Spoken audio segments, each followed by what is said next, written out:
So here's how to fix Windows key not working in Windows 11. Right click on the start button, go to settings, and then click on accessibility, and then scroll down and click on keyboard, and make sure filter keys option is turned off. Then you can close this window. Next, what you can do is open the task manager and search for Explorer, and then right click on Windows Explorer and click on restart to see if that solves the problem. Otherwise, you can reboot the PC and try to unplug and replug your keyboard. You can also check your keyboard drivers if you have them installed.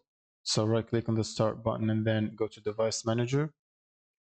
And in the device manager, you want to expand keyboards and right click on your keyboard device and then click on update driver, search automatically. Now, if there is any drivers, it should start downloading them. Otherwise, you can search for updated drivers on Windows Update. And if you have any keyboard related updates in here, you should download and install them. You can also see in the advanced options, optional updates. If you see any keyboard related update in here, you should check it and click on download and install. And once you reboot your PC after installing the update, that should solve the problem.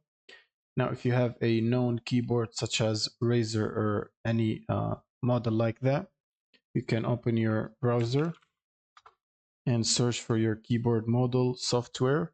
So for example, Razer keyboard software or Logitech, and it should prompt you to download the Razer software or your keyboard manufacturer software, which will help you install updates and fix the problem.